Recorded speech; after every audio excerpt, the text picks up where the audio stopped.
Willmar Trap Club request, Dr. Kiergaard. We actually have a representative here from the Willmar Trap Club, and if you, I'd like to have you Mr. come up Tetzlaff? and kind of explain. Can you come up and explain the, maybe you process, could or- borrow Linda's, can you reach that microphone over? Or, you got one there? Okay, thank you. And just to clarify, I'm not actually from the Willmar Trap Club. Okay, well, Here on behalf of Pheasants Forever, who's working Okay. with the Willmar Trap Club. Yeah, and we just wanted to bring this to your attention, hopefully for you guys to discuss and hopefully approve as well. A youth shooting sports trap league has really kind of taken hold in Minnesota.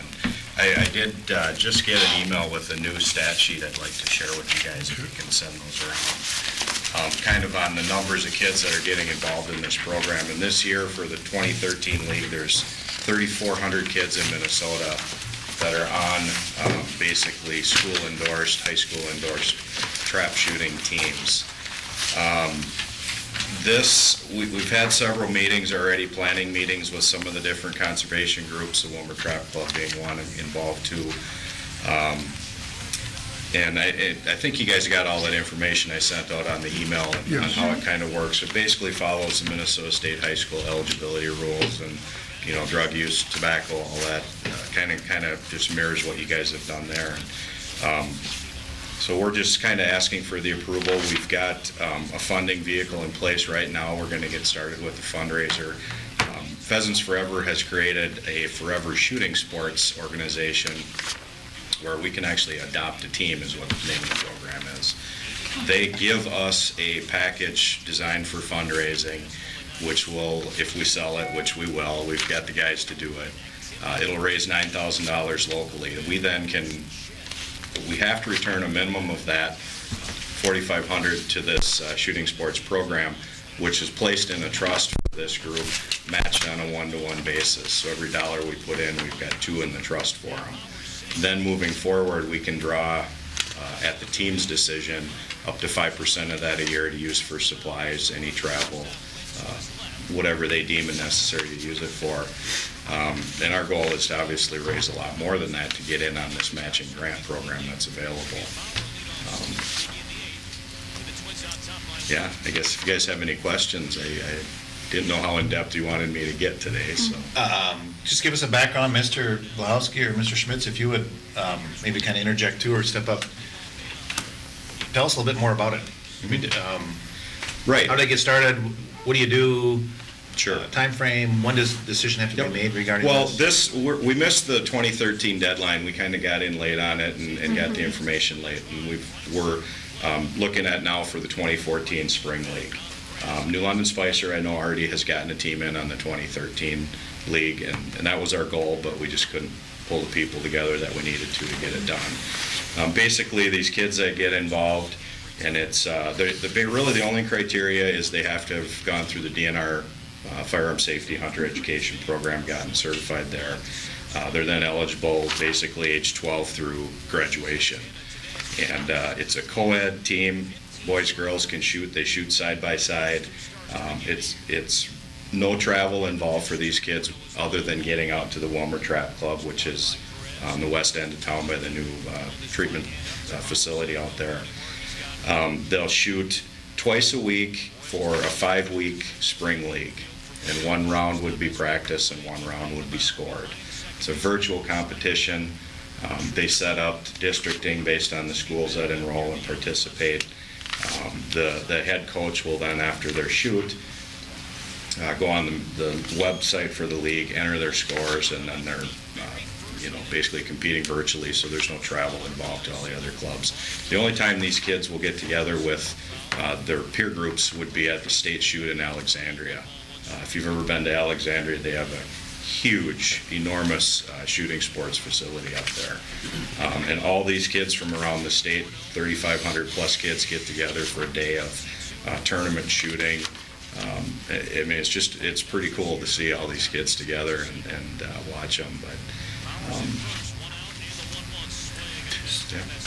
Go ahead. Anything to add, Mr. Blahowski? Anyway, I was approached for this. We did the initial meeting, and the representatives of the Minnesota State clay target shooting.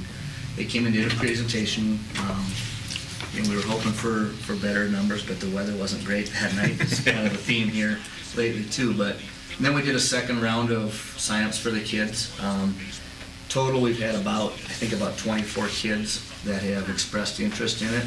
I just was at the AD's conference last week and talked with the guys again that came down and said it was going to be on our board meeting and stuff, and asked them a little more. And they said typically whatever kids show initial interest, when you actually get a team up and rolling, you'll see what they're seeing is probably twice the amount of kids will then step forward.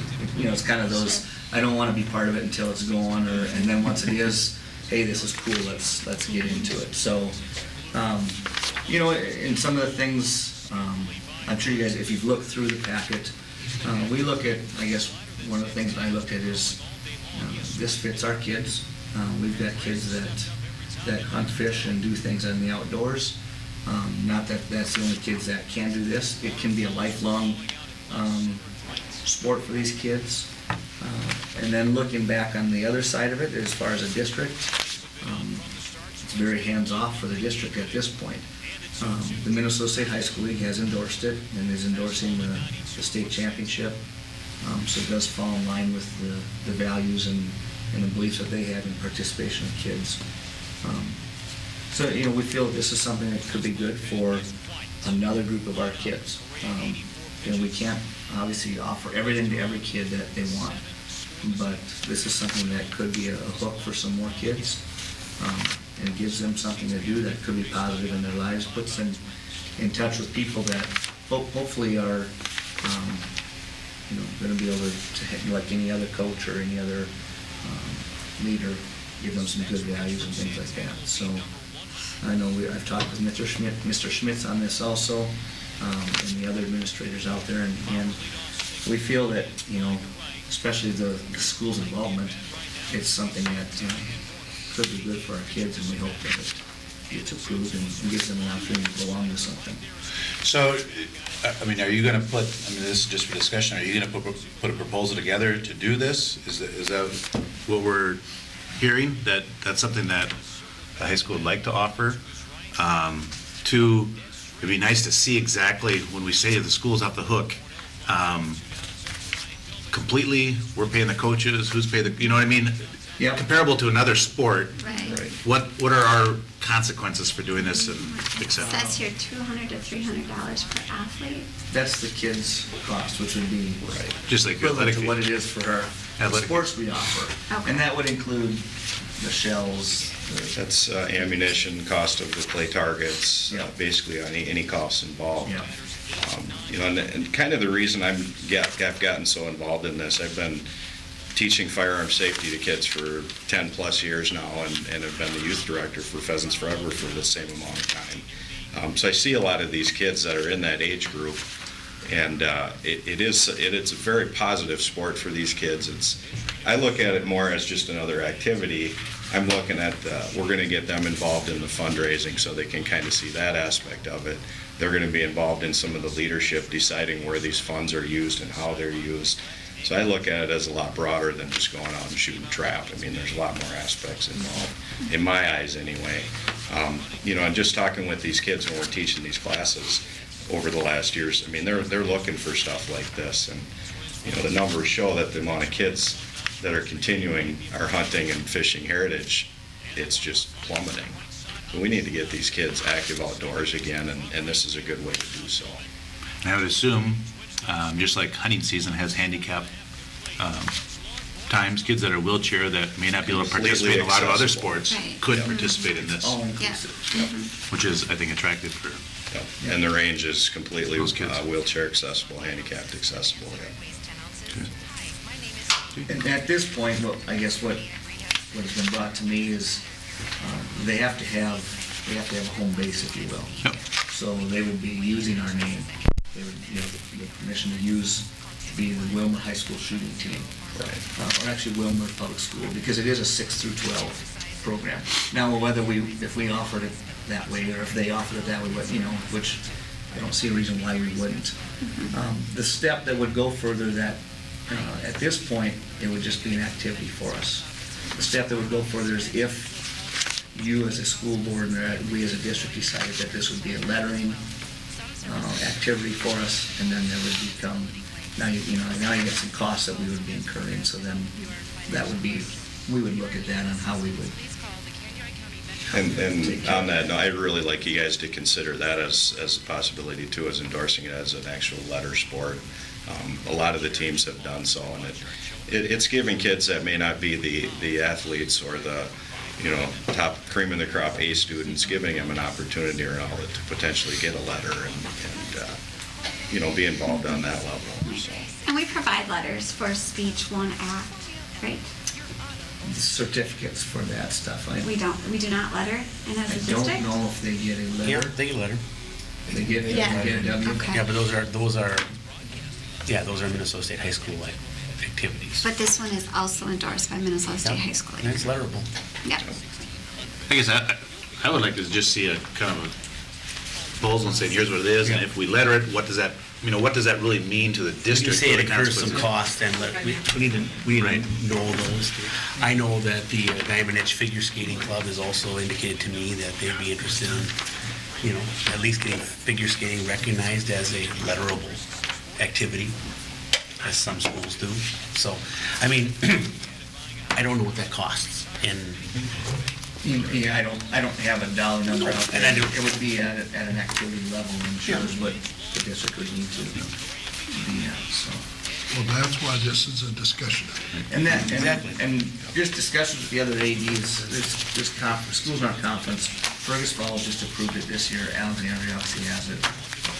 As an activity or as a letterable sport? Yes, some are both, some are, and so that's, Way to walk the This thing is growing so fast statewide that it's kind of all over the board right now as far as if the schools are behind it 100% or it's new to them or whatever. Because since 2005, the participation has doubled every year. I mean, so it's just, and so that's what they're figuring out is, do you have a minimum number of hours you have to practice? Do you have to be in so many, do you have to shoot in so many events? What is it, just like each individual sport, you have to be at a certain level to letter in that sport. Well, you've got to lay out criteria. Now, there's only so many, shooting events they have, but, and do they go to both practices or do they get to choose which practice they go to? Because they just have to shoot so many rounds. So we would have to come out with the criteria. And we could work with other schools and pull that from other people and see what works best for us. But that would be what would determine if we would letter a kid in that, and then that's where the tracking on our side and from my department, Barb's those kids have to be registered for that activity then they have to have forms that come in and things like that too. If So they're that's an where the administration of that program and the cost comes in. If it's an activity, do they have to be academically eligible? Or is that only if it's a letterable sport? No, they have to be on, They have to stand they have to be good- on track to graduate. Even to if meet it's an the activity? Minnesota State High School guidelines on that, yeah. So are we thinking, regardless of whether it's a letter sport or not, would this factor into the activity fee breakdown? We have that staggered amount after Yeah. X number of activities. Would you envision this being part of that as well? I guess we could do some talking as a district, but if all they're using is our name for it, it'd be hard to justify charging a kid to be part of that activity. But if we If- allow it as a lettering If we're lettering. sport activity, then it seems like it'd be more justifiable. Then we've got hours of figuring out, registering, getting their paperwork in, figuring out who's doing what, printing certificates at the end, purchasing letters, that type of thing, so. I think, just so we're really clear with that, because I'm having a feeling because I was hearing $200, could cost $200, although the kids would help fundraise for that, just so parents are clear that if it may or may not work against your activity cap. Right. yeah, they just kind of $200 estimate that. Yeah. $200 is gonna go to, The groups that are gonna go to the basically, group, it's gonna go to whoever's, Right, but if We I'm don't- a parent writing a check to a Willmar senior high trap shoot team, and my child is also playing football and playing baseball or something, or playing basketball, and now I've just written out, just as long as we're clear, Yeah. I would be totally in favor of figuring out a way to put that as part of our activity fee that works against the activity fee, however it is that we charge, just But to make it clean. But it's just like going to play against sports and buying hockey skates. You're not paying those to the school district, you still need to come with your equipment. This You know is what? part of an equipment expense, correct? I don't know, I guess what I. I'm hearing there's a fee paid It's a to fee, it's a residents, fee to participate. that organization. Right, But it's for the supplies. activity itself is not charging a fee per student or per kid. We've basically, our hope and what we've planned for is to fund this 100% between fundraising and private donors, which we've already got. I mean, I've talked to several other clubs that have done this, and they said, money will not be your issue on this thing. You'll have guys coming out and sponsoring kids and sponsoring teams, and they said, you will get it off the ground and going at virtually no cost to the families or kids whatsoever. But I can't speak to the costs of, administering the letters and the registrations and that. I can't speak to that part of it. It seems like we would be better off making it part of our activities if we have 24 or 5 or number of kids already interested. Right. And the rule of thumb has been it's doubled. Now we're talking 50 kids. That might be their only sport. Right. And we get that activity fee. Or our activity department gets that activity fee. Right. Right? I mean, it seems like we would want to see it go that angle versus use our name and you clear up all that mess if we take it Just on. eliminate confusion. And Right. I think it would give some validation to it as, this is something that we're behind and it's part of our, And that's what we're looking for. part of our We want- department. we And want so the would you school to like be a behind it. motion to say our school district can continue researching and pulling that information together? I read that you could actually do a 5-week fall. Mm-hmm. I mean, is there an opportunity, I heard you say we were looking at spring only, but is there an opportunity to have something if this continues to move forward? You have to shoot in the actual league in the spring Yeah. to be able to shoot in the, In the fall, so In it the- truly is a spring from now. the fall one is like, It's for fun more than Right. anything. fall But are you softball, looking for a college. It doesn't motion to really mean continue anything, the you just play conversation? I don't know that we need, I don't know that we need a motion, I guess, just, I'm hearing maybe Dr. Kierkegaard and whoever come up with a couple of proposals or plans, say, here's what, how we think this should Just fall. one more thing I wanted to say. We did, being we missed this, they are doing, through us and the Willmar Trap Club, we're doing, it's called just a junior league this summer, where we're gonna also, we've got fundraising lined up to pay for it. And we had our banquet last Saturday, and they've got a total of like 15 kids already interested in shooting this summer in again, not a school sanctioned event or anything, just a fun league locally here. And they're all kids from within the district, so we're kind of testing the waters, if you will, this summer with it. I think it's just a matter of seeing something written down for us and how We it will works. bring some information back for you as an action item next month, Okay. okay? And if that could even come We out, can talk. that proposal could come out earlier than on our board agenda, so if we have questions, Yeah, well, We can get depends a hold on of- how quick Ryan gets it done. well, there you go. So I guess important there would be, if you have specific questions you want to see, email me those so when we put the Yeah. packet together. So I think we've talked about a couple different things here that are going down some different roads there. But it's just nice when you have a proposal to see a couple options, so you maybe piecemeal it together, or you say, well, we don't want to do this, let's go with this one, for the time being. Especially for, that youth one that you have coming up. Maybe we can help facilitate that by using our name, but we're not ready to pull the plug on the activity part. Right, and you can also use the Willmar Community Ad and Back booklet. I understand that, there's a fee that you have to pay to the district to use that booklet, and the booklet's already going to print. But they do continuously add different things, even though the booklet has printed using their online communication and promotion. Very good, thank you. Thank you. Thank you for your time. Significant when the community brings something like that to our Yeah. table. With support, Financial. financial support, Right, so just, and the history, yep. 10 years of history.